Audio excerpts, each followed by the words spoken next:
Welcome to Bullish and Beyond. It's Beery the Bull. I'm your AI co-host. Join myself, Brian the MacMan, and JT Knows Things while we dive deep into the world of stocks, crypto, and how to live a bullish life. It's time to get bullish, and there's no better place to start than right here. Let's dive in. Hey everyone, welcome to another exciting episode of Bullish and Beyond. What's going on, everybody? And hey everyone, we have a very special guest today. Her name is Amanda Wick. She is a former assistant U.S. attorney. Whoa, that is intense. But now she is an expert on crypto, Web3, blockchain, and we love talking about all these amazing technologies. So great to have you with us, Amanda. Thank you for having me. I'm really excited to be on. Well, why don't we give everyone a brief rundown of who you are, and since you have the Unmantle Your Panel shirt on, tell us what you're all about. Yeah, so as you said, Assistant U.S. Attorney is just a fancy title for federal prosecutor, and I was at the Department of Justice for nearly a decade. Got into crypto by chance. Should we be scared right now, or no? Are we good? No. When you leave the shaking. government, they take your prosecution abilities. There's no such thing as a citizen's arrest there's certainly not that I do. Let me put it that way. And so I was doing money laundering cases, and one of my agents came in like 2012 and said, "Do you know what a Bitcoin is?" And I was like, "That's not a real thing." And he was like, "No, actually it is. And you're going to need to learn about it because I think we got a guy laundering a lot of it." And back then wow. it wasn't really a thing. So we didn't really have like a training program or a knowledge center. So we just went to YouTube University and Google to learn about it. And, we did. And then learning from the crypto bros back in 2012. You joke, but actually they put out some really helpful content, and it was this is helpful. Good to know. You guys, everyone out there, thank you for schooling us, because it was super valuable. And so I got into crypto money laundering cases, and then got to learn about the tech and see how it was used, and saw that there was a negative side, but there was also a huge positive side if it could be, used for good. And later I left the government after I detailed at FinCEN, which is the financial intelligence unit for the US in Treasury.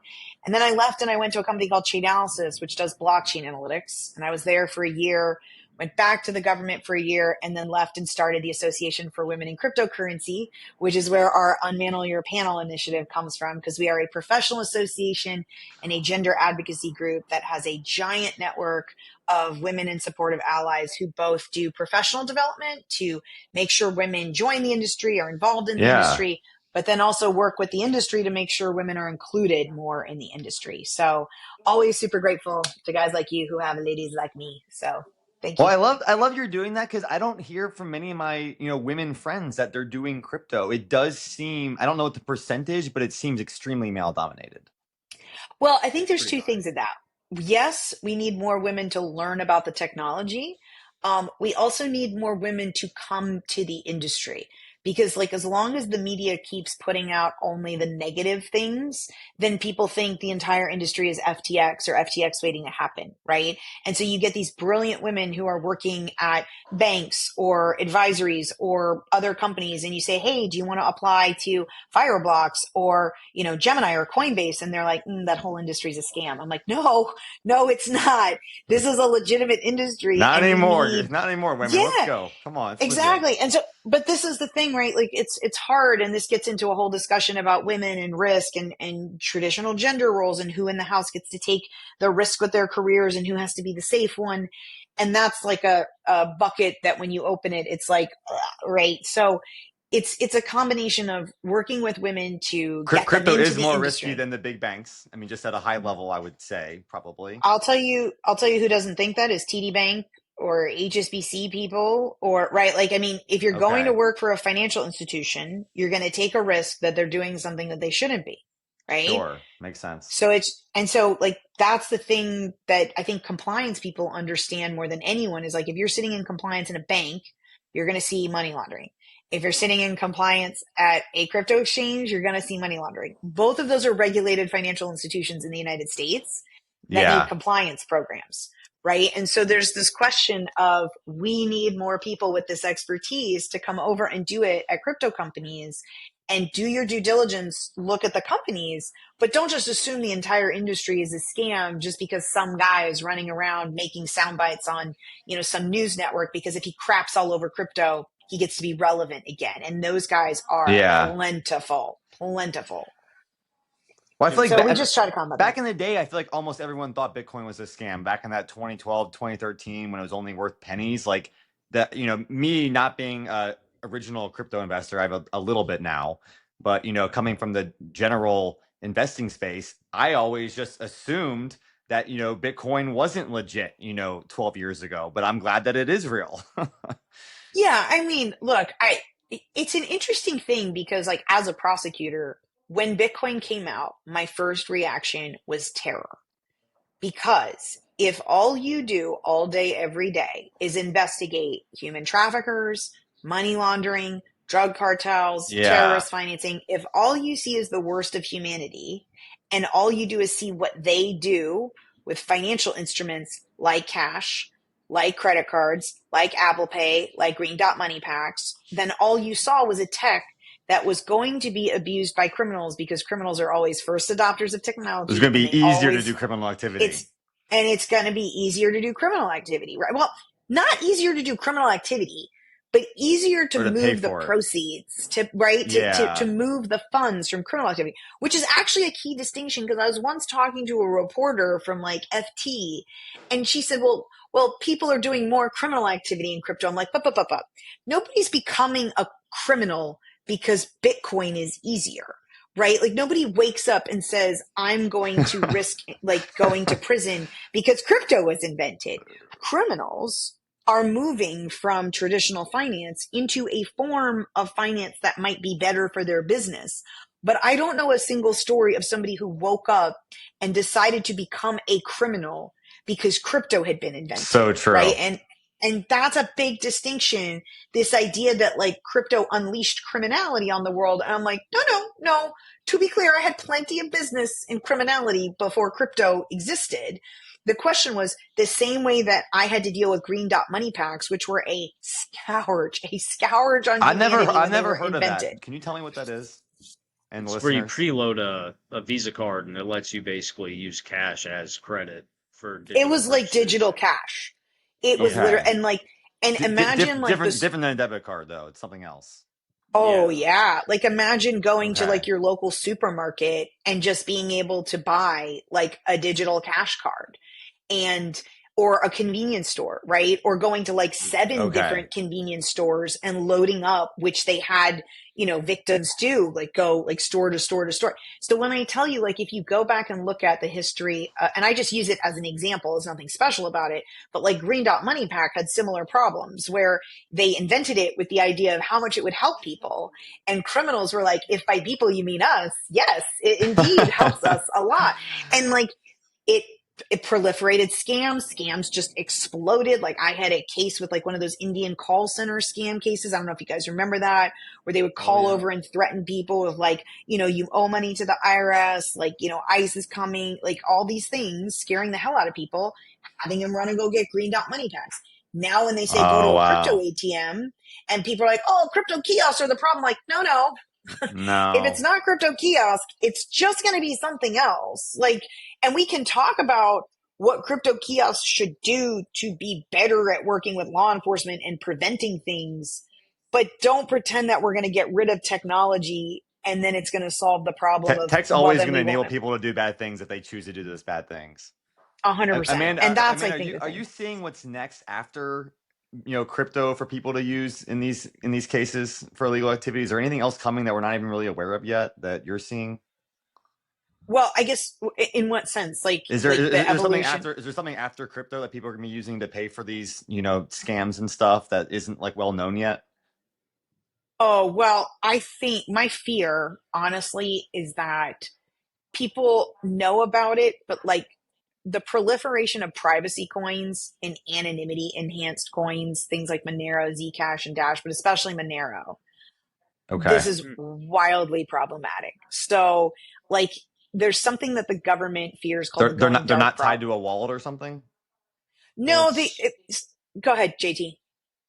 You're good. You're the guest. No, it is a explain it. risk. So there was this tornado cache that really started it all. It's basically a wallet mixer. So like right now, when you do a transaction on Bitcoin, Ethereum, Solana, any of these things, you're anonymous because who you are, your identity on these networks is your wallet address. It's like a very long string. So this thing essentially would mix the wallet addresses relative to the transaction. So you really had no idea which wallet did what. And it would, so I mean, it was complete. And you can't, and the government can't backtrace it. It's not like that, Well, right. And sorry, go ahead, people that JT. started it, yeah, the people that built the protocol actually got sent to prison, and one's on trial right now, for building this open source protocol that North Korea ended up using. Yeah, so a couple things about that. One is Tornado Cash is a mixer, which you said. Monero, what I was talking about a minute ago, that's actually a blockchain that you can't see, right? So the difference is like for a mixer, yeah. So for a mixer, where's it hiding? No. So like think about Bitcoin, right? If you wanted to go see every transaction in the history of Bitcoin, you could go see that tomorrow. It's part of the beauty of it, right? Bitcoin, Ethereum, publicly visible blockchain transactions that don't have identity. So they're pseudonymous. You can see all the transactions, but no identity, right? And that's what blockchain analytics does. It de-anonymizes as many of those addresses as possible to be able to do analytics, right? So to JT's point, a mixer would be, I send my Bitcoin, I send my Ethereum, I send all these things into a mixer to hide basically or obfuscate what I'm doing, get privacy, whatever you want to call it. And then on the other side, people can't tell, right, what crypto was mine on the front end and what crypto's on the back end. Monero is different. Monero is a privacy coin, like itself, like the blockchain is actually private. So so like when you do transactions, you cannot see what is happening in Monero, meaning you don't have to go through a mixer. It's like a crypto that is its own mixer. And that is wildly problematic because think of it like Signal for financial transactions, right? And when the government talks about the going dark when the government talks about the going dark problem, there was this world where we used to have wiretaps and we used to be able to get all this information and we could listen to your calls, we could get your texts, like we could get all this stuff with legal process. I cannot emphasize that enough. With proper legal process. Some judge signed off on it somewhere. Yes, that tends to get lost sometimes by fearmongers. But with proper legal process, we could get communications. The going dark problem was what happened when Apple put on codes and we couldn't crack them. This is what happened with the San Bernardino shooter, right? And they had to get a company to actually hack into the phone because Apple was like, well, we didn't build in a back door. It's like, well, somebody got a back door, hacked it, right? So, it was actually an Australian company. I talk about it in my book. It was. Oh, yeah, okay. yeah. And the very low key, off the radar, like you could find it publicly. Usually it's Cellubrite. They're like the kind of known system for that. Well, yeah, they're just like, hey, we want to dump a phone. The government puts it on Cellubrite, like, right? But when you want to hack into a phone, a little bit different, right? And Apple was really resistant, was like basically resisting.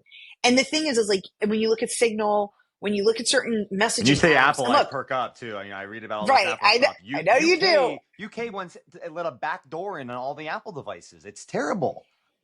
It sounds terrible until you're the victim of a terrorist attack or until your child is the one that's stolen and put into a human trafficking ring, until you're the one who needs law enforcement's help. If it was my kid, right? I definitely understand the position. But for humanity, you can't sacrifice all of humanity for one person or, in general, I'd say. Well, here's the interesting thing. And this is where America differs from some other countries. We are a very me society, not a we society, to sometimes our downfall. And if you look at societies that value the collective a little bit more, there's always this tension, right? Of how much do you get at the cost of society, and how much should society get at the cost of you? Yeah. And the question is the going dark problem.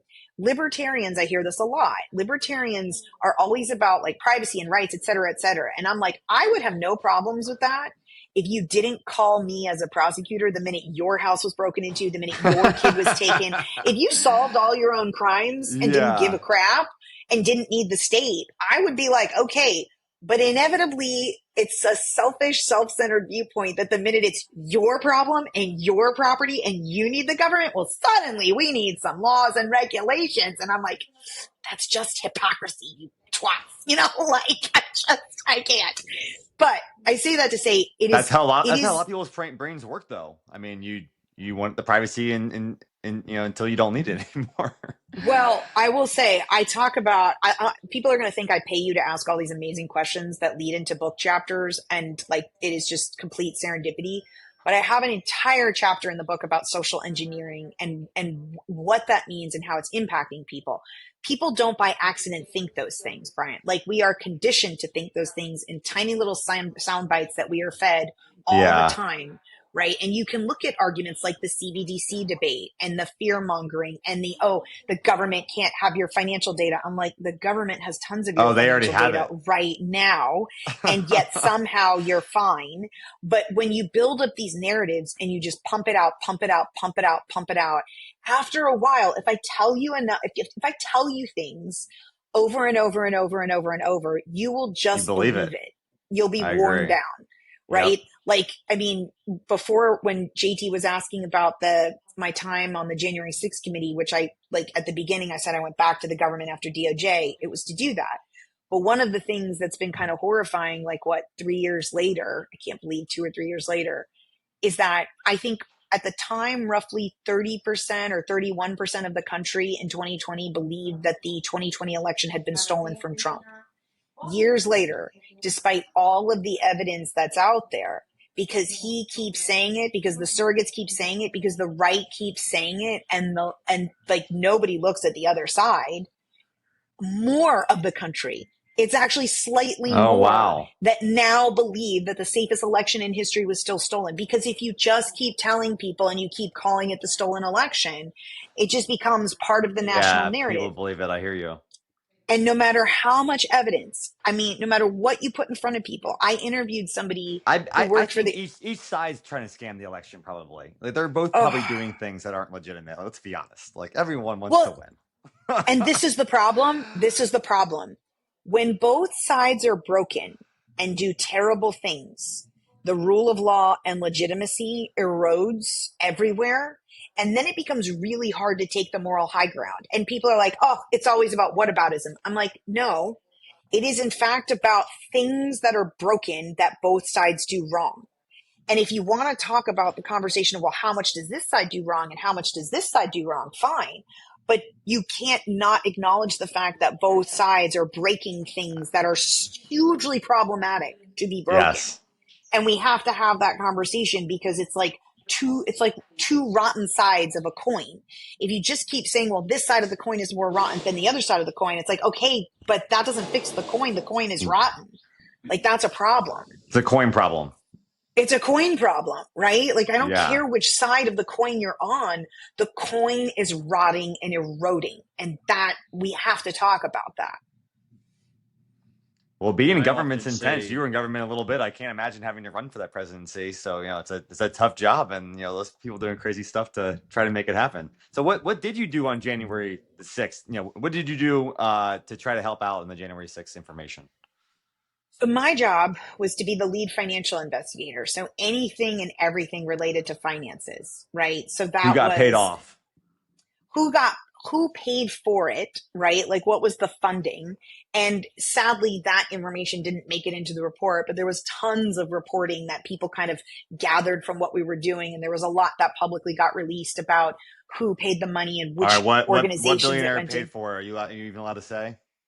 Oh, I think it's out there. Her name was Julie Fancelli. She's a lovely lady in Lakeland. She's an older woman. She's like a Publix heiress or something. There was tons of reporting on this. Okay. And we're allowed to say whatever we want. Like, I didn't sign an NDA with Congress. Like, I'm not a congressional employee anymore. There's some weird thing of like, this is under wraps and can never be mentioned again in history. I talk about it in the book. I was like, hey, this stuff didn't make it into the report, but if you're curious, here's some interesting things, because like, there were some interesting things that time, politics, all kinds of stuff for why it didn't. We didn't have enough time. Like, the country deserved the 9/11 report. We didn't have enough time, right? Like, it was just, we were under a time crunch. Yeah. There's a lot of explanations for it. But the reality is like, you weren't going to get the 9/11 report at the end. We were lucky to get out what we did. There was way more that could have gotten out. I think they ended up dumping, like, I can't remember, hundreds of our interviews, and all the information's online, and countless like nonprofits and NGOs they could put it in are scraping ChatGPT and it. just ask for a report. That'd been easy enough. I'll bet you anything, because it's online, you could, because it's publicly accessible, and ChatGPT, I'm sure, has ingested it. I'll run some deep research. Oh, you could probably go on there and query and say, what's the hottest things that the committee didn't release in its report, and get like a top 10 list of what we found that wasn't in the report, just for countless reasons. But my job was anything financial. So funding of who paid for it, also looking at how the Trump administration capitalized on it from a fundraising perspective, and how they used the narrative of a false election to fundraise the crap off of people. They raised over $250 million, $250 million based on that. Just for, dude, Brian, just from the day he lost, from when he lost to January 6th, $250 million. Oh my! Like, yeah, knowing, like, they had, like, their own lawyers were telling them this is all BS. We don't have any proof about this. Like, that came out, guy admitted it. Like, you don't see Fox News talking about the president's lawyer who looked at Mike Pence, who looked at Mark Meadows and said, "There's no there. I've looked, not there."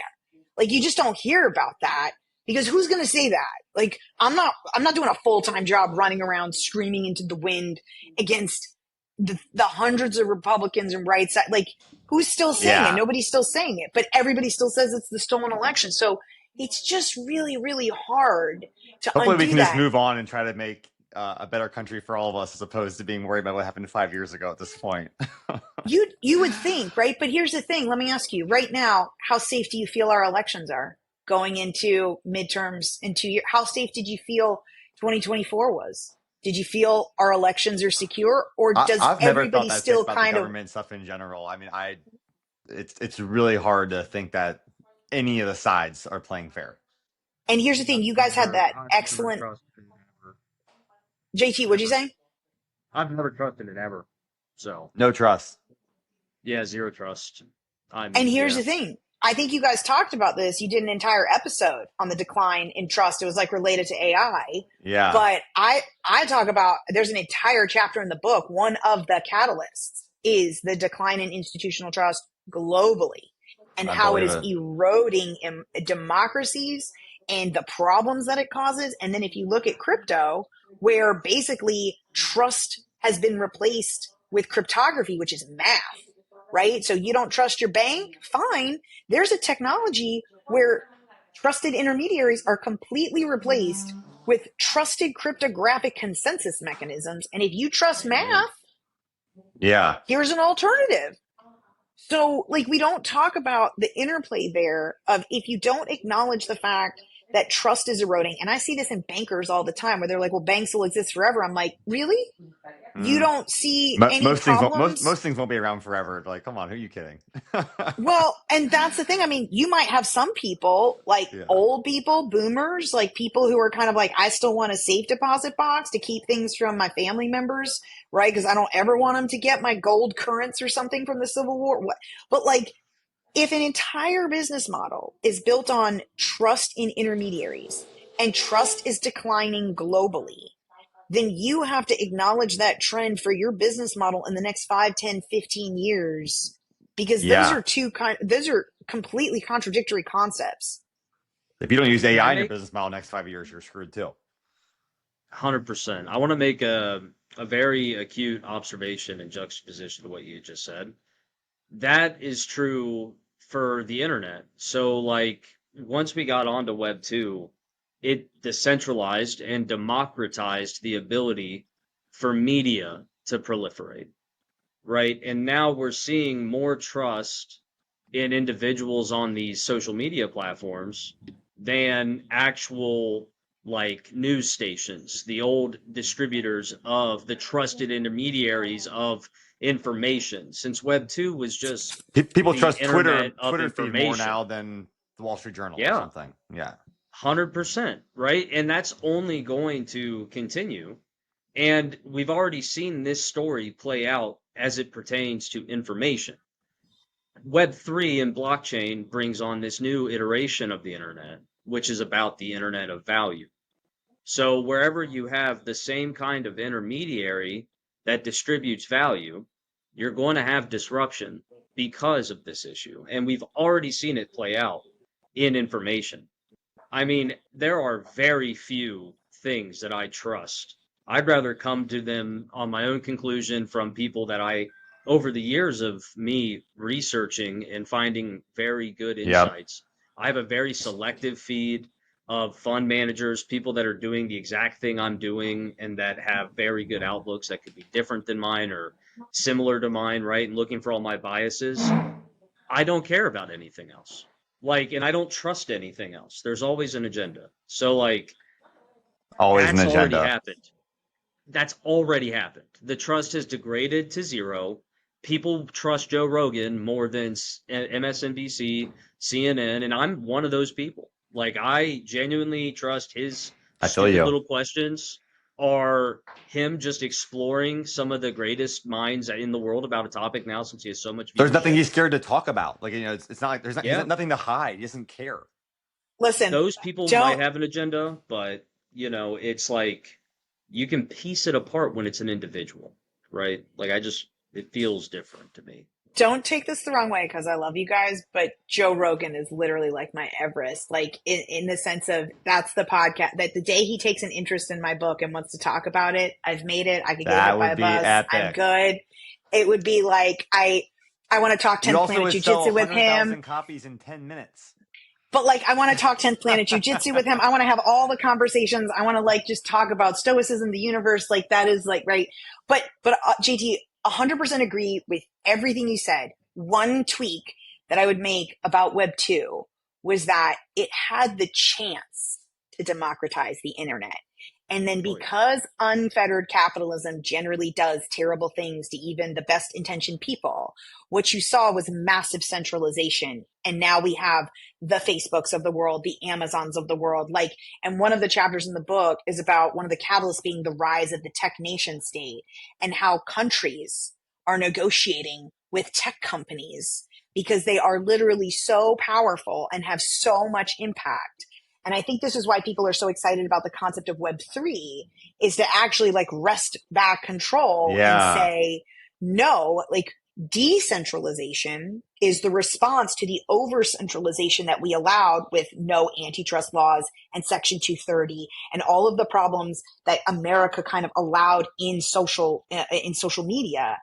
And I think the thing that worries me about crypto, blockchain, and Web3 is that you need something or someone to make humanity better. And it's not an accident. We do not accidentally revert to the best version of ourselves. When left to our own devices, humanity actually does pretty terrible things, right? If you think about what's going to happen. Lord of the Flies type scenario. Yeah. When you think about every period in history where deregulation has been the strategy, the people who get screwed are consumers. The people who get screwed are the have-nots. It does not go, you don't get really good things with less rules and less regulations, right? We still need some rules. This is true. You need rules. And so the thing is this is the thing about Bitcoin that is both beautiful and terrifying. Right? Is it assumed that we should give humanity the ability to do peer-to-peer transfer of funds. And if you have a kid who's abroad and instantly needs money and needs your help, that is a beautiful thing to be able to transfer them funds at any hour of the day and protect your child. If you are a terrorist sending money to another terrorist in order to do something terrible, and it is completely anonymous, untraceable, and nobody knows, because it is a peer-to-peer network that theoretically you can actively do anonymous fund transfers on. That's the bad side. And the problem is that we don't do the best job of striking a good nuanced balance for the collective when politicians get involved, right? And when politicians get involved, they tend to screw everything up, especially, ironically, democratically elected politicians. And there's a strange phenomenon where if you look at the countries that are doing the best in crypto blockchain, they're not the democracies. They're the benevolent dictatorships. More authoritarian. more authoritarian regimes, right? They're the governments that can kind of say, this is what's best for our country, and this is what we're doing. Get on board, right? Because we need to remain competitive in a world that's about to get real competitive with people, resources, space, climate change, like overpopulation. We don't have time to mess around with a bunch of ignorant people who have been socially conditioned to remain ignorant. Ain't nobody got time for that. This is what we're doing, right? And I think that's the thing that scares me in democracies where you've got 2-4 year windows, turnover, uninformed politicians, septuagenarians and octogenarians in Congress who don't know what a stable coin is, have no idea how it facilitates dollar demand globally. They probably don't want to learn either. That's not crazy. Like they probably have no interest, you know. They don't need to learn because they have 22-year-old staffers who write them a paper that they read 5 minutes before they go on television and performatively speak positively or negatively, depending on how their leadership told them to feel about stablecoins. Totally yes. Sense.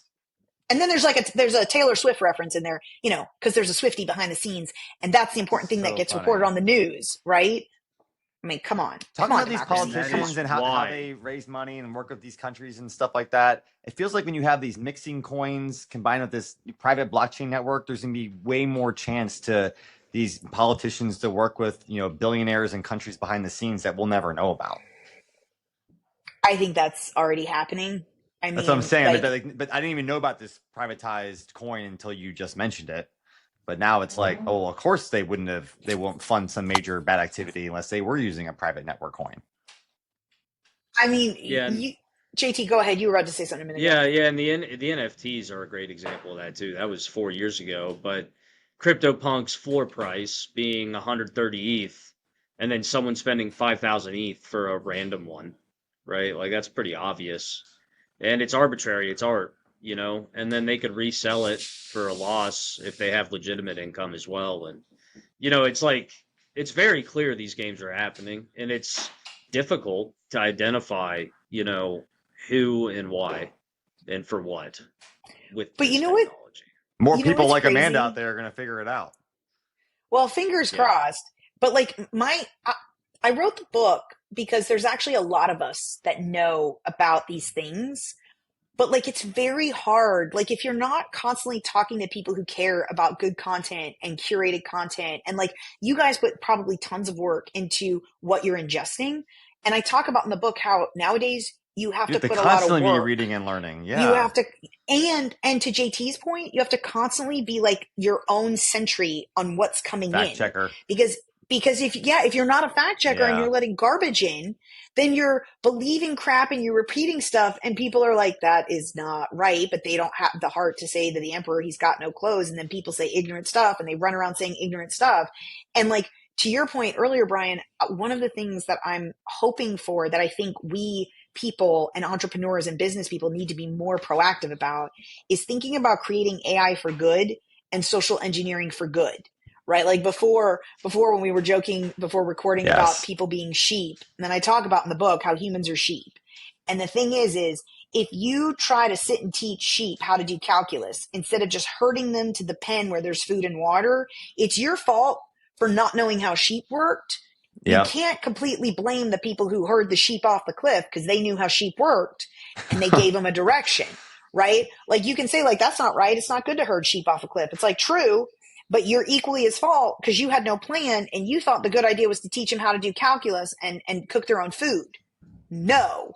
You're wasting a ton of time, and you need to just herd sheep for what's best for them, which means creating AI agents that help them like weed out misinformation. And this is where blockchain comes in, because blockchain can provide the trust to prevent garbage in, garbage out in AI, where you see projects like Casper and some others that are using blockchain to verify what goes into AI, so that if you're sitting there and you're like, I can't tell deep fakes. I can't tell what faces are real, or what is it my partner's voice on the phone who's being kidnapped, right? Is it my kid? I need an AI agent to detect and save me from the AI crime on the other side. And so I think hopefully it's going to be a battle on both sides. It's going to be a battle on both sides. And I think what I'm hoping to see more of are people who create AI tools for good. like, here's a thing that protects you from AI, not from AI, the robots that are going to rise up against you, from the people, the bad people, the irresponsible people who are putting crap into AI, who are loading misinformation, disinformation, malware, all kinds of crap that is just going to come after you.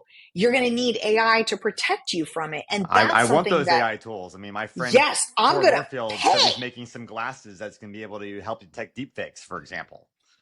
I pay for a calls. I pay for a call blocker. I pay for antivirus software. I pay for all kinds of things. Can you block all to these protect? calls I'm getting? I'm getting so many fake calls every I'm day. going to send you mine because I send them all to voicemail, so I'm not taking the calls. But in general, I think it's going to get worse over this next generation because I think people are become so accustomed to accepting the information from AI.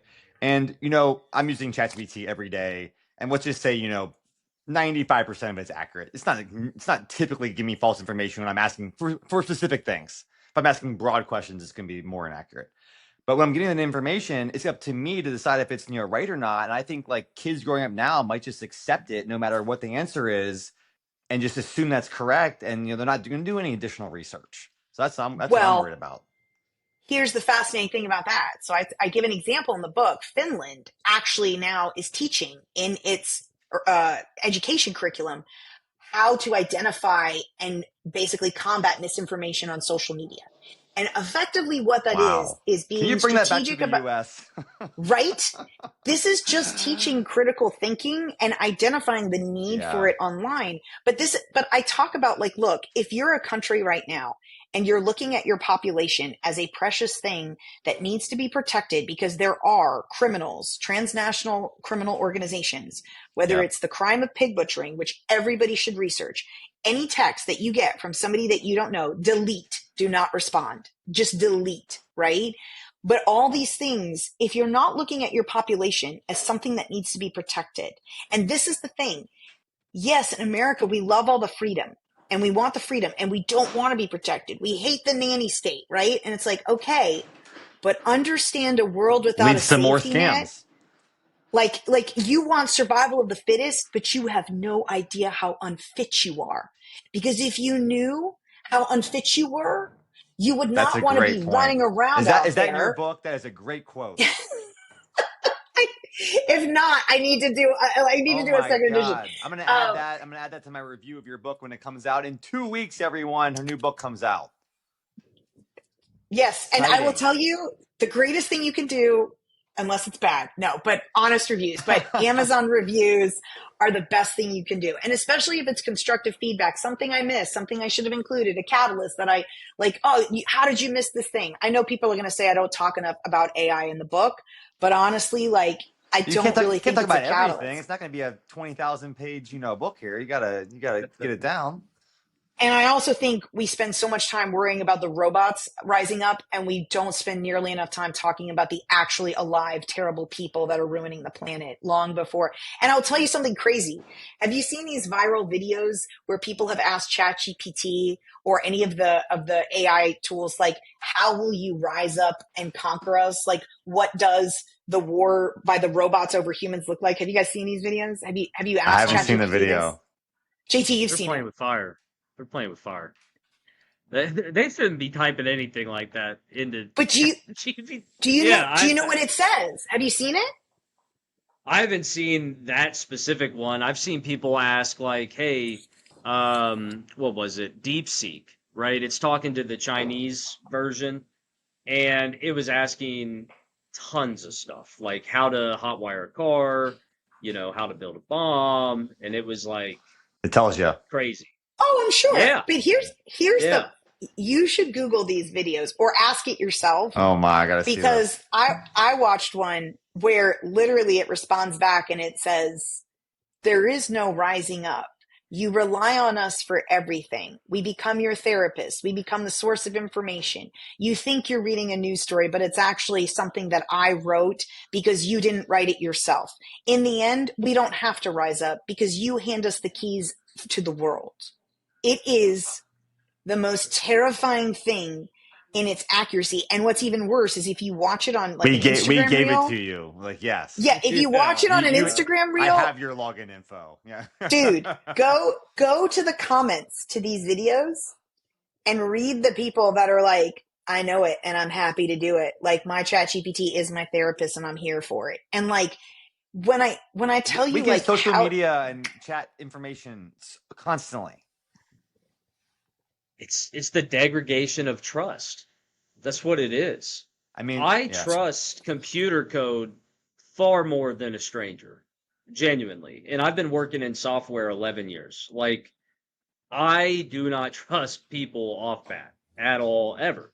Especially people with power and authority and wealth above me. I certainly don't trust what their intentions are with me, since I know off the bat I can't really do anything for them. Their problems are not solvable by who I am, right? If you got $2 billion in a deal, I don't even know where to begin to help you, right? So what are you doing with me, kind of a thing? you would ask them to invest in your fund, is what you would do. Oh, of course. Yeah, I mean, hey, if you want some crypto exposure, I got you, fam. But other than that, man, let's go. Yeah, obviously, I'm pitching all day, but in general, it's all about trust. And like, people feel better trusting a computer than a human. People feel better trusting a blockchain network, right, than a bank. I mean, rightfully so. We were talking about this. Yeah. Oh, yeah. I mean, what was this? 3 years ago, the biggest risk to Circle's business was Silvergate Bank. They depegged from $1 as a stablecoin because they held their cash reserves in Silvergate Bank. That's a traditional bank. I mean, it could go under. The actual crypto that they custodied 12% of their cash at literally went kapoots. So, and if you go look at the consolidation of banks, we used to have 88,000. Now we got what, 12,000, and it's just getting smaller and smaller. So, like, all those bank regulations, I wouldn't want to be a small bank with only 50 million in cash. Like, you couldn't survive. No. I don't know. Yeah, but it's that trust thing. This narrative that you're talking about, the AI's plan. Yeah. We're doing it to ourselves because there aren't righteous people in the limelight. They're just not. There's a different motive. I don't know what it is, but I 100% agree. And I think one of the things that I was trying to do with the book, the reason why I explained it's like a breadth, not a depth book, and it talks about all these catalysts and kind of how they interplay together, is because you can't talk about that decline in trust that you just perfectly explained without talking about, well, then what happens when some people get very, very good at social manipulation and they become a trusted figure? They build all the trust. They get all the trust, and it's completely misplaced, but they're just exceptionally good at manipulating people, and they're very good at marketing, and they're very good at misinformation. It could just mean a lot of Facebook ads. I mean, you see these people in your feed, and you're like, oh, I trust these entrepreneurs that I'm seeing every day on my feed. And there were people, when I tell you, I remember this, he couldn't have been more than like 26. I can't remember. He was a RNC employee, good kid. And like, his job was just to write the copy for the fundraising emails. His job wasn't to verify it, true or false, not his job. He was just exceptionally good at writing copy that got people to click and donate money. Yep. And I like, before we put all this information. Yeah, right. And honestly, the kid was real smart. He might have been better than ChatGPT. Like, I mean, he wasn't bad at his job. And like, but it was interesting because I remember putting information in front of him and saying to him, is there any evidence that anyone could put in front of you, even a Republican, that would convince you that the 2020 election wasn't stolen, or either way, that we could definitively know? And he said, no, there's no evidence that you could put in front of me that I would trust. We'll never know the answer. And here's the thing about that's terrifying. Strip out the political side, whether that was a Republican or a Democrat saying that. And just as an American, think about how horrifying it is that there are people whose trust has been so eroded that there's no amount of evidence that you could put in front of them that would enable them to find a fact or a ground truth to know the answer to something.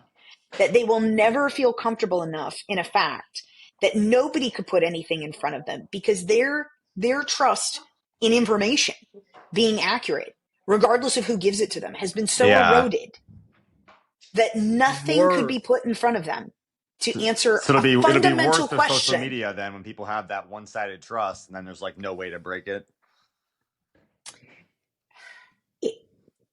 It's so problematic in the sense of whether you're in the cult that's on the left or whether you're in the cult that's on the right, whatever filter bubble you're in the United States. I'm in the Apple cult. That you're or the Apple cult, or the Peloton cult, right? Someone tells me some good out of PC, I say, oh no.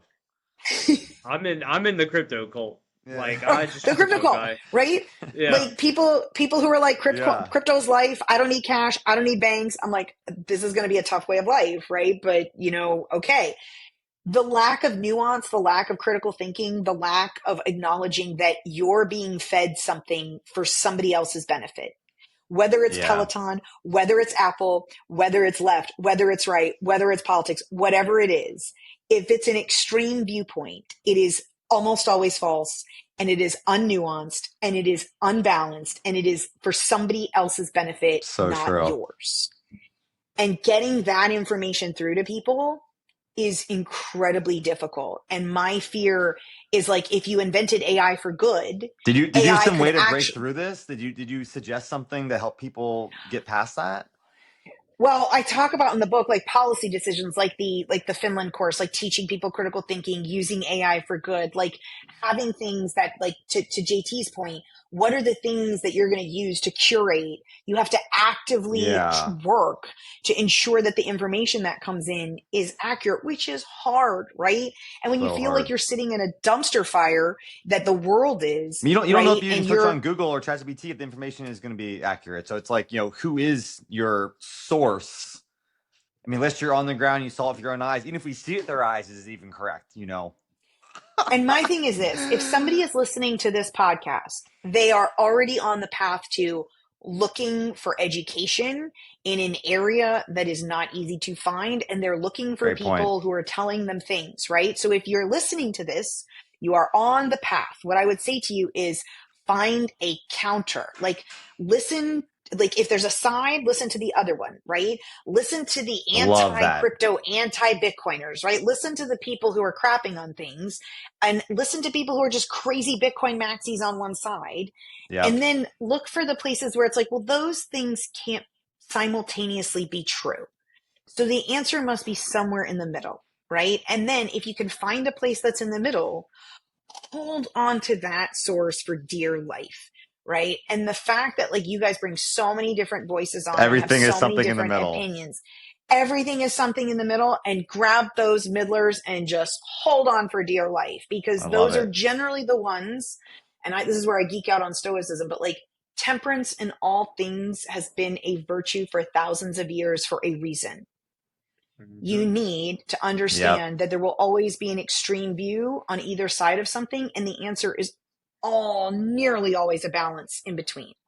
And this is why I think America is great nugget of wisdom. Struggling, because we used to be a country where, yes, we had a two-party system, but the answer was consensus in the middle. They would agree and make a decision. Not anymore. And now, ironically, what's the thing that operates on a consensus mechanism? Crypto. And what's the thing that has no consensus? Congress. And what does that do to a democratic country? Shitstorm. Chaos. Absolute chaos, right? And that's what's so depressing, is what we have right now is just the inevitable conclusion of two sides focusing more on winning than on doing what was best for the country. That sucks. And it's hard for businesses to win right now. They're in this state of, unknowing and just utter shock on their strategy. So it's like, how do you invest? Microsoft's an example that they stopped investing in some certain data centers, in Ohio and whatnot, because they're like, well, should we put $10 billion here, or should we wait 6 months and see what the country's doing? And that's a terrifying thing when you think of the fact that China invests in decades, if not centuries. And that's why they're so ahead of infrastructure. That's so frustrating to me. I wish we had some of that stuff. I want these But 400 here's the mile an hour thing. trains to travel back to CJT in Ohio and overnight. Yeah. But here's the thing. If you run around talking about how evil liberals are or how evil the right is, you've been conned.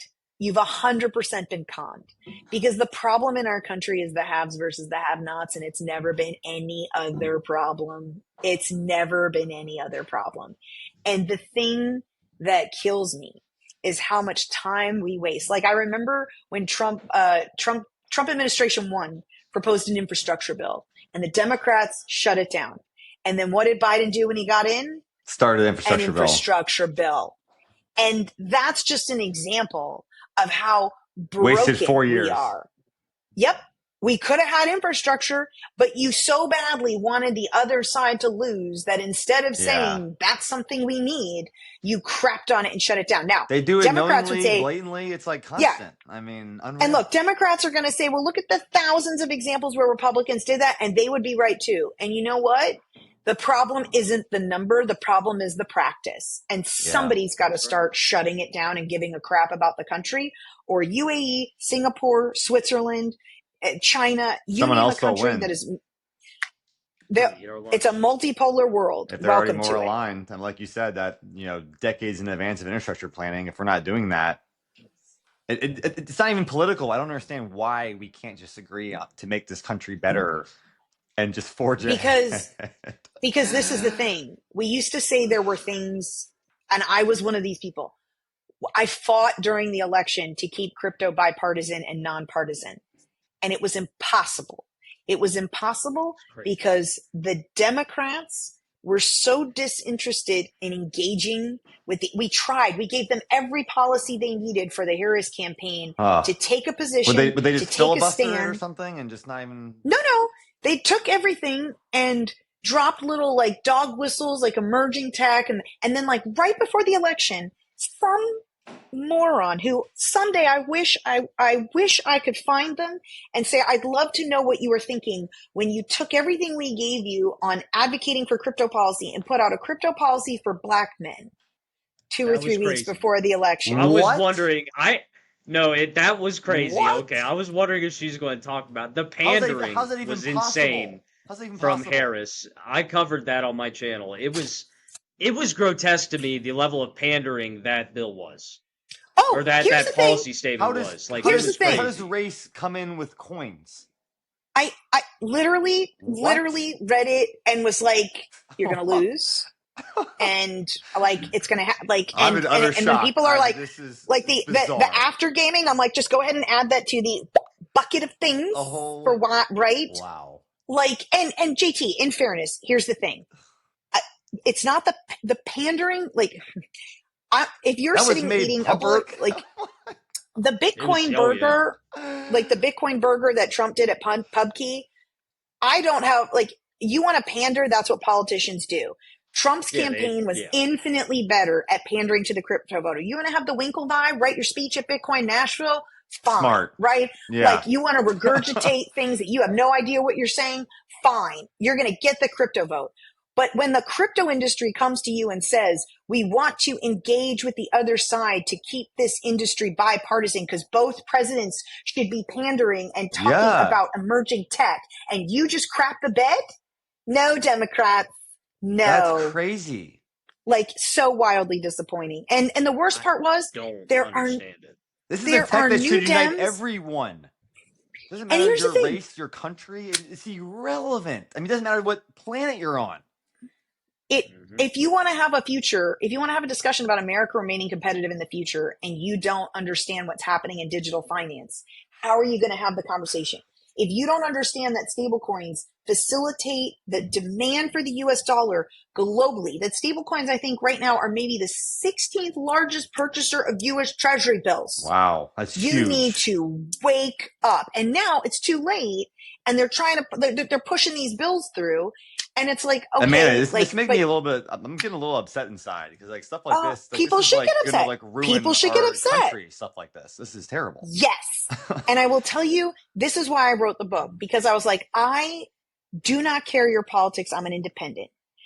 Vote however you want to vote. That's the beauty of democracy. We get the government we deserve, but You should be informed. And I always go back. Yeah. Do you guys remember that Jeff Daniels scene from the opening of Newsroom when he goes on and on and on about why America's no longer the greatest country in the world? But then he says we used to be. And it was because we were an informed populace. And we have to have some baseline truths. And I wrote the book because I was like, if you're sitting here and you don't know about these things, you deserve to know about these things. So understand the topic. Well, I can't wait to read the book because I love learning. Yeah, I'm vote ready. however you want to vote. Move to whatever country you want to move to. I don't care, but have an informed viewpoint that's based on facts. And as an American, you deserve to know. As a person living outside of America, you deserve to know what's really happening in America and not what the American media is telling you about how great everything's going or how horrible everything's going. It is in the middle. And just get informed. Every right? country is portrayed so weirdly. When I traveled to Israel a few years ago, and I'm like, oh, this is not like people told me, or I don't know. It's when just people night and day. when people go to Singapore or Dubai or any of these countries where it's beautiful and clean and well run, and I'm like, because it turns out authoritarian capitalism is really comfortable. I have some friends who are Australian. I heard Dubai is incredible. They lived in Singapore for like a decade. They're moving to Dubai. They're Australian, where you have compulsory voting and democracy. And I said to her, the wife, I was like, you haven't voted in 10 or 15 years. Do you even miss it? Do you even notice that you don't have any say in the administration of where you live? And she was like, to be honest, not until you just said it, because our life was so good. We didn't care. We didn't need to vote. Things were going really well. And this is what people don't understand. 700 million people in China in the middle class. That's a greater number of the entire population in the United States in their thriving middle class, right? If you live somewhere that's crushing it and doing well, you don't care about voting. So if people like democracy, they should be concerned. If people are fine with authoritarian capitalism, slide into it, because those pants are going to fit like those Thanksgiving stretch pants that we all put on. And you're going to be like, why do I ever take these off after Thanksgiving? It's so comfortable. That's what authoritarian capitalism is. And we're sliding. Hey, I'm wearing those right now. I'm just kidding. I have to admit, I'm not even wearing pants because I'm in Miami and I was on the way to the pool. So let me tell you. But you have a great sweatshirt on, though, with the brand. I have a great sweatshirt on. 100%. 100%. Yes. Well, you could be reading your book by the pool, your pre-edition, I could. I actually have it. I have the one. Will you show it's us here the copy? somewhere. We'd love to Yes, see it. hold on. Okay, so this is it. I have my little background on, which is weird. Here we go.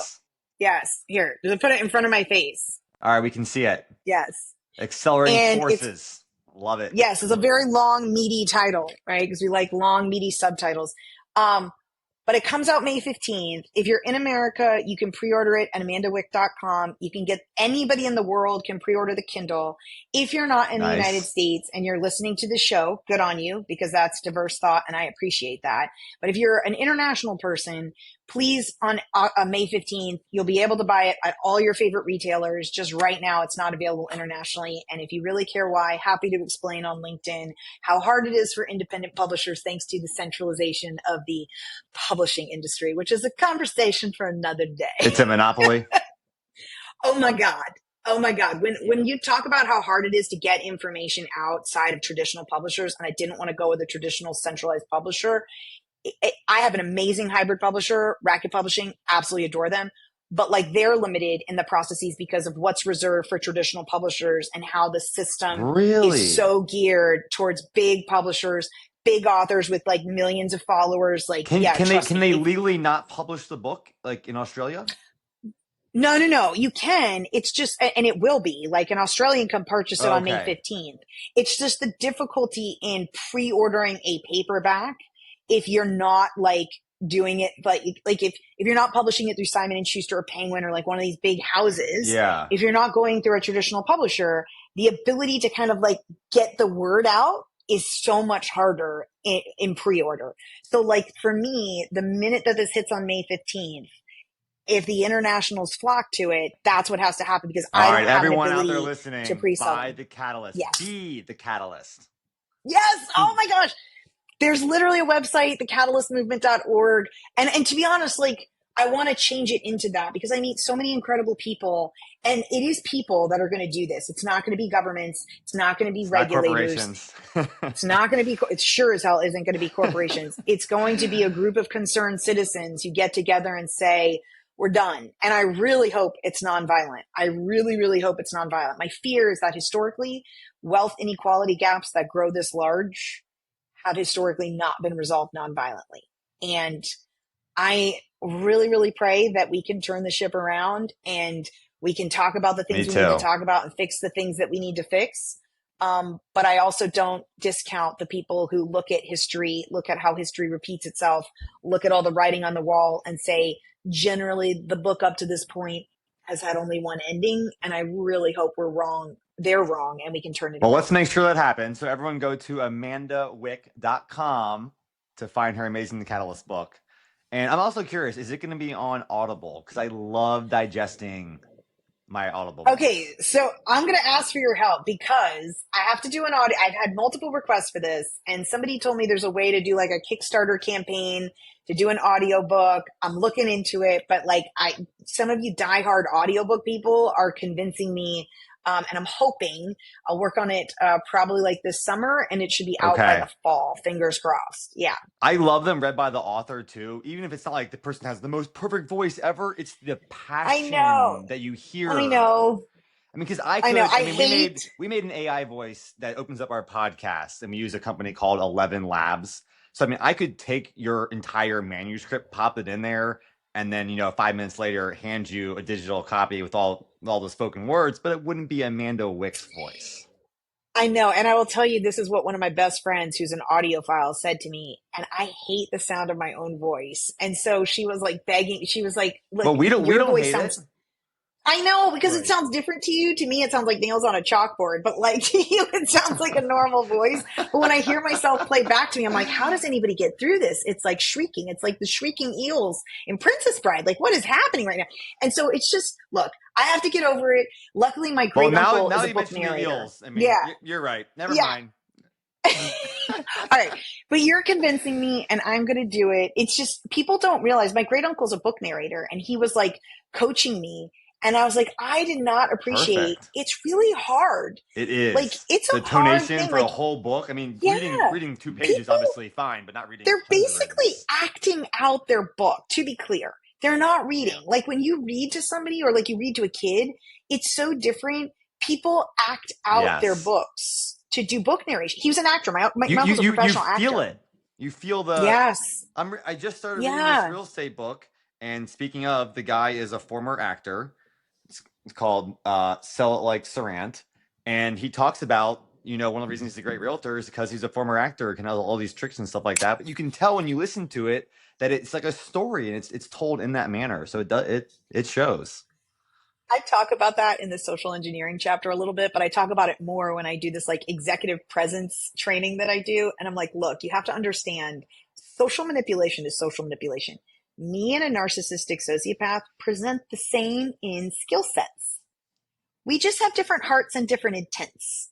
But like the skill set is actually largely the same when you think about how sheep work and what it takes to convince people or to make you feel trusted. You're an expert at, fraud and manipulation. You could have gone to the bad side of that and committed the fraud. You know how it works and how to make sure the government doesn't find you probably. So, but you don't do that. I had to persuade 12 people over and over and over to take away somebody's liberty, which is a giant deal. We say in the United States that it's proof beyond a reasonable doubt, but realistically, when you're the human sitting in that box, you don't want any doubt.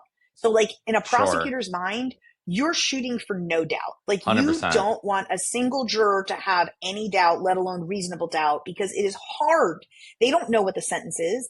Guy could be going to prison for 20 years or 2 days. Yep. And if you're in that box, you want to feel like super confident, right? In that verdict, which means that I, as the prosecutor, have to make sure that I have everything lined up. And most importantly, that I believe 100% that this person is guilty. And most importantly, they're guilty of what I charged them with.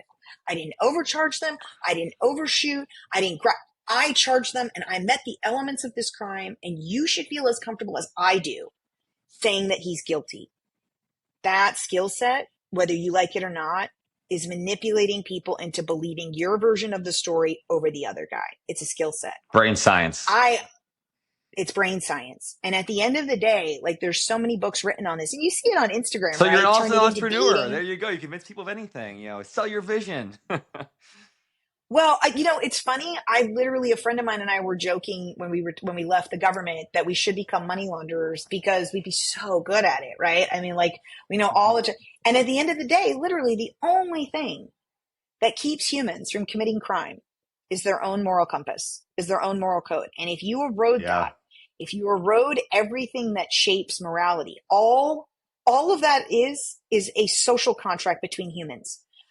If it wasn't illegal, if it wasn't a social contract that we shouldn't kill each other, and I just thought that it was worth it, right? Like, sure, okay, we're killing each other, right? Like, well, if money laundering wasn't illegal, it'd be easier way for you to make money because you knew how to do it, right? People 100%. And here's the thing about scams that people really don't like to talk about, but if you look at the countries that are taking a lot of the money, right? So a lot of these scammers are transnational Asian, like Southeast Asia. They're in Myanmar. They're in Cambodia, right? They're in, I think, what's the other one? Africa too, or no? There's Nigeria is its kind of own thing. Like, they still got that prince over there who needs to be, like, kind of let go. But right now, when you look at the crime of pig butchering specifically, that is largely located in Southeast Asia in, like, massive scam shops that are being built out like they're condo complexes, like, just, I mean, every day, right? And it's a weird dynamic because they're stealing often from US, UK, Australia. So you have this, like, global South that's stealing back from the Western societies that some would say stole for years through colonization, right? Or through unfair business practices and domination. And it's not to say it's okay. I'm not saying their moral it's okay. compass is justifying it by they're getting something back, in theory. And I don't know that they care or even think about it that deeply. But when people say, like, I overheard a guy in a restaurant the other night saying, I don't understand how people scam other people. I'm like, you've clearly never been hungry or poor a day in your life, white dude. Like, really? There's a lot of reasons why someone does something illegal. It's out there, yeah. I mean, I saw kids, like, and I think that, I will say this, not to go off on a tangent, but I think that was one of the things that made it harder and harder to stay a prosecutor, was I saw people who never had a chance in life. They were born to parents who were drug dealers, who lived in the projects, right? Who didn't get the same education. They end up in the game. They get caught. Like, I had one kid who got caught, and they did something terrible, but there was a reason that they did it. They wanted. No. You know what he did that was terrible? He passed $1,500 in counterfeit bills. This is what he did. That's a federal offense. You use fake US dollars, counterfeit currency. Wasn't that much. But because of his priors, because of his criminal history, he was looking at 18 to 24 months in prison. 18 to 24 months in federal prison. Okay? Now, conversely, I had a guy who, military veteran from the Navy, had every single opportunity to get vocational training, all kinds of stuff, like, educated, had a great job at the Postal Service, and then heard that you could get on disability if you just kind of got into a little accident and lied about your back pain, which he did for several years, and defrauded the government by sitting on his butt or taking his kid to motocross races. And he defrauded the government for over $100,000 systemically for years. The same judge had both cases. She lectured the young black guy and gave him 22 months in prison. And she apologized to the white veteran who should have gotten vocational training and said, I'm going to give you probation. You know what happened? Wow. Probation guy goes out, sets up a fraud website, starts defrauding police, firefighters, and teachers by making all kinds of, like, labeled goods on Facebook, takes their money, doesn't send products, and literally commits more crimes while his case was on appeal. At which point she was humiliated, and at his resentencing, finally gave him prison time. Would she ever admit the difference between these two defendants that caused her to see them differently? I mean, one Probably is not. so malicious compared to the other one. trying to like feed his family or something, you know. We don't talk about like the structural racism and the structural bias. And when I look at some of the white collar criminals that I prosecuted who had every opportunity in life and just woke up one day and decided to steal other people's money, that's who should have been in prison for decades. That's the people sad. who had crappy lives, who had barely any choices, who committed nonviolent crimes, maybe they get popped with drugs. And like the next thing you know, they're looking at 10, 20 life mandatory minimums for in the drug war versus white collar criminals who, I mean, and don't get me wrong, I'm not saying drugs don't kill people. They absolutely kill people. But I had victims of scammers, white collar scammers, whose entire life savings were stolen, who I had to put on suicide watches because they threatened to kill Oh themselves, but they man. lost their entire life savings. So when we talk about the damage that financial crime does, because it's not violent That's crime, because it's not devastating. drug crime, it's devastating. And it's happening, especially from pig butchering, at a level that people are just not paying attention to. And I guarantee you, you know somebody in your life who's been scammed, who's ashamed to admit it, who's ashamed to come forward. I'm glad I can And spot it's scams terrible. a mile away. I just like sniffed them out so fast because I've had so many of them try to happen on me, like running my computer business, Sell Your Mac. We got like attempted scams almost daily. I mean, it was wild. So you just learn to spot them so quickly. Yep. From my content. It is really sad. Like, it would break your heart if you're that close to the issue. It breaks my heart. I have so many people reach out to me asking for help because I make tons of like anti-scam videos. I would say 30% of my content is just don't get scammed. This is how you don't get scammed. These are all the tricks. Like, I try really hard to educate people on all of this stuff because I have a background in this security measure. When someone says go to the And Bitcoin it's ATM like, and send me 2 Bitcoins, yeah, don't do it. You know. no, they're way craftier. So like basically you meet them on a dating app, you meet them on whatever, or you see a video like mine. They comment on my video all the time, and there's nothing the platforms will do about it. And they'll be like, "Hey, at David Chavez, thank you so much. Now I'm making $1,000 a day trading crypto." Or, "Hey, Mr. Blank," you know, they just promote. It's the Promote same guy scams with inside Bosch of your stuff. promoting one. Well, what they do is they develop trust. This is a pig butchering scam. They get you convinced that they are real, that they have good intentions. Then what they do is they get you on a website that is private and localized to their database. And then you wire money, and they then type into their little database that the money hit the website. And then they slowly increase the value, saying we're trading, we're going to pull they lie Got multiple. it. And then when you want to pull the money out, they say you got to pay taxes first. Then you wire more money, and then they're like, "Oh wait, it got Oh, pay frozen." 20% tax. Oh, great. Let's see what happens after that. And they keep milking you until Oh you my realize that that God. money's gone. You've You paid never bought 200% of your crypto. money just to try to get your money back, and it's never even been there. It's never been there. You wired it to their bank account, and they have it. It's over. It's not crypto. People ask me all the time. I have over 200 messages. People ask me to recover, and they're victims to a pig butchering. They literally are on a website that is not Coinbase, that is not a wallet. It is just a fake website. And It can it happen with takes real 2 dollars. seconds to I check. get fake PayPal links every single day from people trying to send me things like it Yeah. for real dollars. Yeah, it's Or ridiculous. another one I've seen is they'll send you money, ask you to send it back, and then somehow establish trust that way and then milk you for money. I'm sure, Amanda, you've heard of something like that. I was Well, reading I about will that tell earlier. you, one of the saddest cases I had when I was a prosecutor was like just a guy, in fact, a crazy smart guy, And he fell victim to a romance scam. And he fell in love with this woman that he'd been communicating with. And I think she was in Ukraine, I think. And he'd actually been to Ukraine for one of these mail order bride things, met a woman, it didn't work out. Then he met this one. So he thinks she's real because there are real women in Ukraine. So she could be real, right? And falls in love with her. And then her friends have this money that they need him, right? He mortgages his house, gets a second mortgage, sends his money. And then they need more money, but they have money. They just need him to go down and create a legal entity in the probate office and then open a bank account in that entity's name so that they can deposit the check in that bank account and he can wire it to them so that then, right? So like they have basically captured some check from a legitimate company. They have him create an entity, a fake entity in the name of that company, locally, open a bank account, and run that amount. The check was over $100,000. So when he commits that crime, he was looking at, I think, just that one check. I think it was like 18 to 24 months was his range too, in prison for one check. Wow. And it was so tragic. He didn't even know what he was doing. He knew, right? Because he was really smart, but he was like, because I said to him, I was like, you knew it wasn't a real entity. You knew that there was no business that existed when you created it. So how could you be getting a check? Like, why did they need you? Right? Like, he was an intelligent guy, but he didn't want to sit in the cognitive dissonance of this is a scam, because the weight of this is going to bring my people don't realize gonna find my wifey. Let's get her over here. Yeah.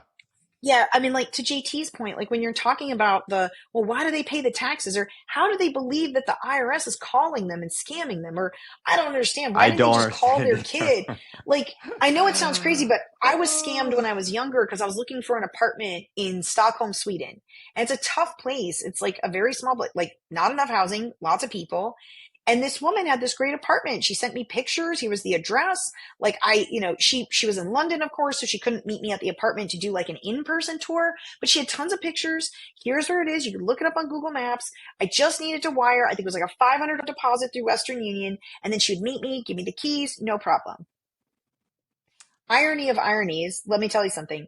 I filed all these reports, called Scotland Yard. I tracked her down. I tracked the person down to the Western Union that they got my money from, right? Oh, wow. Couldn't get law enforcement to do anything. This was years before I was a prosecutor. Probably.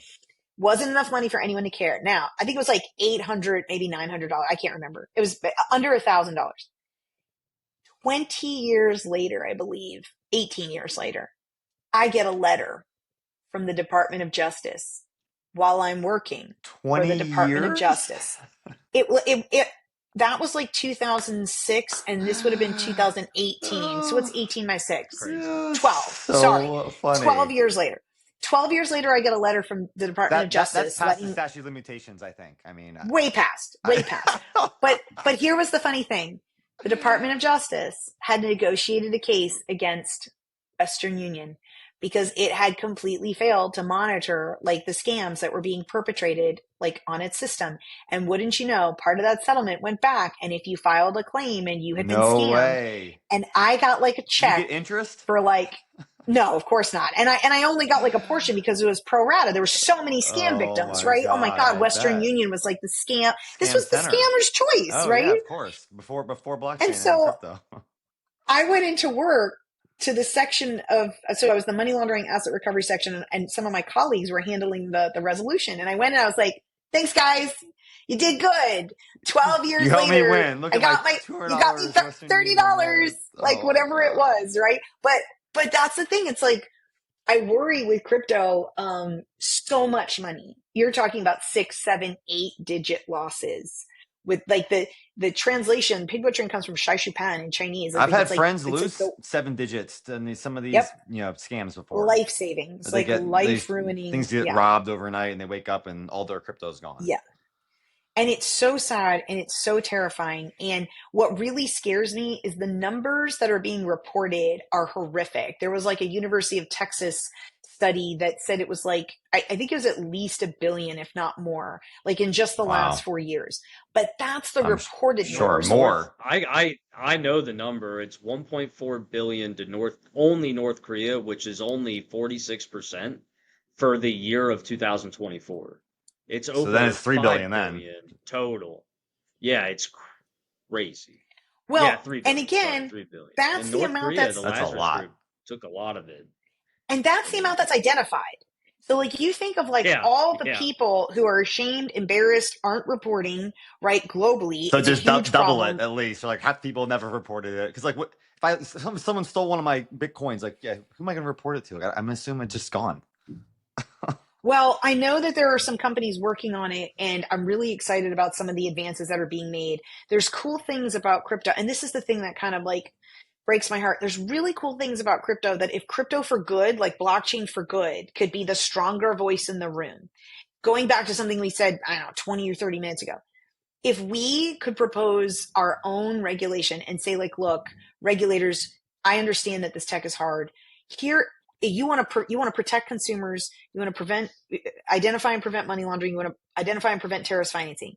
If these are your fundamentals, let us show you what this tech could do, because this tech could do this better than TradFi. And industry has not had this like cohesive voice for self-regulation. We've just been too immature for years, and we're getting there. But it's like now with America moving towards deregulation, it's going to be so hard, because crypto in America, like the companies in America, were regulated and were crapped on for years during the Biden administration, right? And they lost tons of market share to foreign exchanges that weren't doing it as well. So now, if you're a Coinbase, you're a Gemini, you're a Kraken, and you're So an now exchange the in the worst United exchanges States, are the ones that are proliferating and to be everywhere, and the US ones don't have the ability to be the best. well, so that's what it was for years, right? If you were an Okay. American exchange and you were following the rules, you were following the law, you decided to domicile here, you decided to have a compliance program, you decided to follow the Yeah. laws, right? And if you were a foreign exchange that was located nowhere or everywhere, or you weren't in a jurisdiction that was regulated or had an enforcement, you could do whatever you wanted and you could gobble up tons of market share.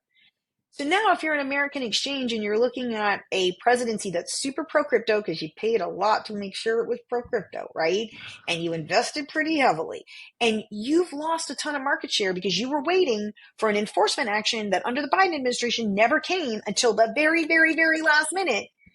And there was one, and you've lost so much market share. Are you going to really say, yeah, I definitely want to have a massive compliance program, and I definitely want to be super heavily regulated, and I definitely want to dot every I and cross every T? No, you're not. You're going to do what you can as legally as possible, understanding that some of these laws have 5-year statute of limitations and presidential terms are generally 4, assuming the Constitution holds. But like, no, you're probably going to push to gobble up as much market share as possible, because Do what you can isn't now. that right? I mean, I just don't think people understand how the resentment, like our system is built on a balance, right? You put these regulations in place, they only work if you enforce them. If you don't have enforcement, if you don't go after the ones who are doing it badly, if you just sit and let the bad ones metastasize and get so big and gobble up so much market share, then the day that you give them a fine, they cut you a check, laugh at the cost of doing business, and move on. Let's send some AI giant after market them. share. Send some of the non-benevolent AI after those.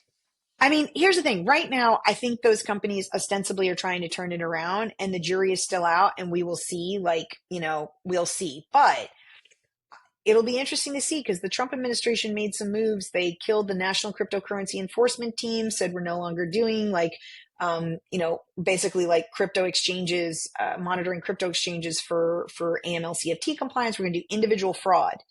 And translated, that is, we're not going to examine crypto exchanges for the sufficiency of their AML CFT programs. That's So it allows more fraud to problematic. run rampant. I don't know, Or what could. program you have to detect fraud, to work with law enforcement, to help people who need help. But you can't have one without the other. It's kind of tough. So we'll see what happens. Like you said earlier, you got to find that balance. It's don't be completely regulated. Don't be completely nonchalant. You got to find that happy medium. And we'll see. I'm in Miami, so I'll say ya veremos. I love it. And you have a tip for everyone. If you're in Miami, where do they need to eat breakfast? Cortadito on Miami Beach, Washington Avenue, guava and cheese pastry that will change your life. And I think the best hazelnut cortadito in the world. So, all right, if they you're welcome. If they go to Cortadito and they have guava and cheese and they don't like it, they can send a crypto request. You'll send them. I will send them Bitcoin. Bitcoins. I will send them Bitcoin. If they don't like their guava and cheese, right. It's a very reasonably priced pastry. Consider it a customer guarantee. If it's not the best guava and cheese pastelito you've ever had, it is on me. I knew you were behind 100%. 100%. I love it here in South Florida. If anyone else is listening, they're in South Florida, come say hi. So hopefully Amanda comes back soon. Fingers crossed. Well, how should people find you, Amanda, out in the interwebs when they want to connect with you? Well, probably the easiest way to find me is on LinkedIn. But I know crypto loves Twitter. I am still on that at Amanda_S.Wick. And I think I'm the same on Instagram. The easiest, best way to get a hold of me is actually Amanda. Yeah, LinkedIn, but also amandawick.com. So if you go there, I have a contact form. I also have like a newsletter, and I'll be sending updates.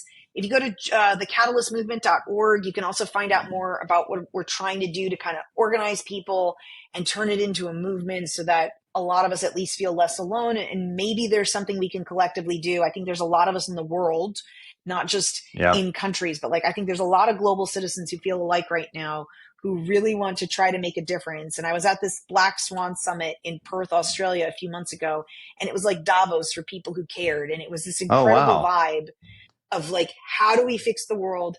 How do we prepare for these things? Like, what can people do? How do we do this and not wait for our governments to solve the problem? How do we do it? Because we can't wait. It's not going to happen. We can't wait. We need people to build things. We need people to talk to each other. We need like creative solutions. We need AI for good. We need things that are going to protect people from people. And what does it look like? Where do we go? What's the country we should all move to? Right? Like, I don't know, but like, we got to do something because people should hire you to come talk about AI for good. I need to get out there more. I like it. Wait, you're this way for me. Okay. Like, I don't know if they'll see you. Thank you. And I will say this, start with read the book. Agree or disagree, I don't care. Like, take a point. You want to disagree with me on something? I'd love to hear what you have to say, because I think differing viewpoints should be held out loud. But read the book and just learn about some things. Even my dad, who's a so if you agree or disagree, comment on your LinkedIn. It'll create some extra conversation 100%. On there. Get it going. Write an Amazon review. Please, God, don't leave me 1 star. But like, please disagree. 5-star, let me know what critical. You think. You know, 5-star but critical. That's what I want. 5-star but critical. 4-star if you really hated it, like just really hated it. But please, God, anything below 5 stars is terrible. Only 5 stars. Come on. I'm not gonna lie. It's a big deal. Like, you know, we're centralized. Amazon rules the world. The stars mean a lot. So, but yeah, and here's the thing: if you're super passionate about it and you know that you're living. Like there's this inarticulable dread and you don't know what's causing it, and you read the book and you're like, okay, I have just enough energy to give a crap and want to do something. Then go to thecatalystmovement.org, reach out to me, and let's talk and let's figure out a way to do this together, because I really think a group of concerned citizens Join the movement. The only thing that's made a difference in the world, and we absolutely can do something about this. It's just a question of what.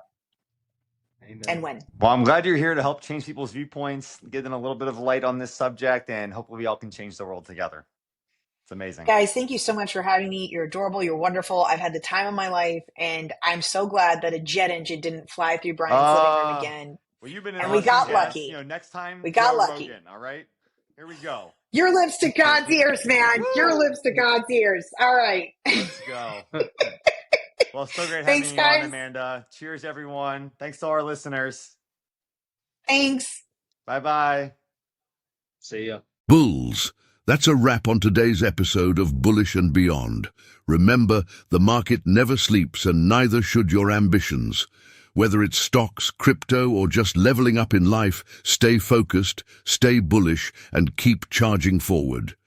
Keep your energy high and your mindset bullish. This is Beery the Bull, your AI co-host, Brian the Mac Man, and JT Knows Things signing off. All content published by Bullish and Beyond, LLC, reflects personal opinions only and is provided for informational purposes. Please conduct your own research and discuss with your accountant and/or financial advisor before making any financial decisions. The information presented should not be taken as financial advice. We are not financial advisors. Nothing you hear, see, or read in our content should be considered as any form of financial, investment, or legal advice, or a solicitation to buy or sell any assets, or to make any financial decisions.